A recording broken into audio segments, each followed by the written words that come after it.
From the get-go, I was equally unsure of what to make of the Spectrum Retreat and interested in what it had to offer. It seemed to have an intriguing art style, with vibrant colors accenting white mannequins.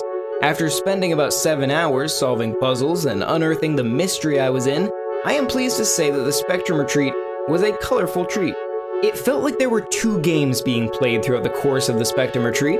The first, which is narrative-focused, is where you start. You wake up in a luxurious hotel called the Penrose, manned by mysteriously polite mannequins clad in tuxes, ready to tend to your needs. Its halls immediately indicate some off-putting feelings, such as the looping corridors, the robotic conversations from the soulless robots around you, to the blurry photographs and isolation felt in the hotel. You're alone, clearly, but there is a staff that is very focused on you. You learn quickly that you need to get out and befriend a person named Cooper who is going to assist in your escaping. I won't spoil where the narrative goes, but the setup is interesting. I was a little disappointed in the conclusion though. The emphasis on the narrative was exciting, but as I approached the conclusion, I felt that I was losing interest in the characters because all of them were as faceless as the white mannequins that were standing around the hotel. The story's ending makes sense, but it ended up not being the component of this experience that stuck with me. The second game being played is introduced when Cooper asks the players to hack into the hotel by completing various authentication challenges. These challenges are independent 3D room puzzles that utilize the player's ability to teleport and use colors. The color mechanic is the primary form of solving puzzles. You have a single color stored on your person, and you can swap it for a different color in the world around you. These colors are all stored in cubes around the levels. Having a color with you will open up any barriers matching that color. These barriers can be bridges, doors, walls, etc.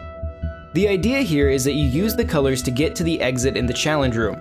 There are some Portal vibes present, 3D puzzles in first person, a simple mechanic used to get to the goal. That said, Portal focuses a lot on physics-based puzzles, whereas the Spectrum Retreat is glued to having players figure out how to micromanage the colors in the room they are in.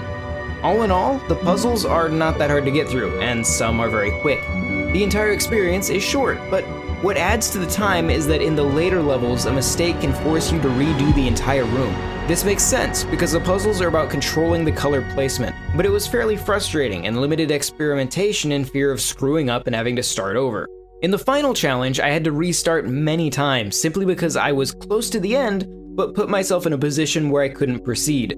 Some sort of checkpoint system would be handy, though it wasn't detrimental to the experience in the long run. It just made the journey longer than it needed to be. After switching between solving puzzles and returning to the hotel hub, I picked up on that the hotel is really just some contextualization for unlocking new levels. Upon this realization, I slowly lost interest in the hotel side of the story. Exploring the hotel is unrewarding. It's linear in design, and Cooper ends up taking me to each component of the hotel throughout the course of the experience. A lot of the narrative is provided in reading material, such as newspapers, letters, journals left around the hotel, etc. It's nice to have as a supplemental backstory, but it felt required in order to understand the story. Everything spoken is voice acted extremely well. Cooper, the primary voice talking to you, was a major standout. The sound design is safe and peaceful, very relaxing to play with. I will say in handheld mode, headphones are a must, because the audio was far too low for me to hear properly. I do want to praise the art direction and style used in the environment and effects. The effects used in swapping colors are very slick, and the hotel's design is fun. Models are reused a lot, but everything looked really well made. Having bright colors contrast with the dark futuristic setting of the challenge rooms worked really well, and that in itself contrasted the hotel's design nicely. It did add to the division of the 2 types of games present.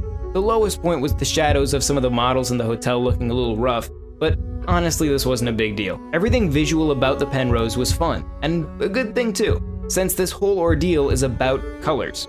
There are several different colorblind modes as well that augment the colors to grayscale, and scales for tritanopia, deuteranopia, or protanopia. Some final notes I have are that I don't really understand why there was a jump button. The jump itself was not high, and the 2 to 3 times I actually had to use it were to get up some bigger stairs that could have just been a ramp, or to get better aim at something to teleport to. And when climbing those stairs, it took multiple attempts to get the proper footing.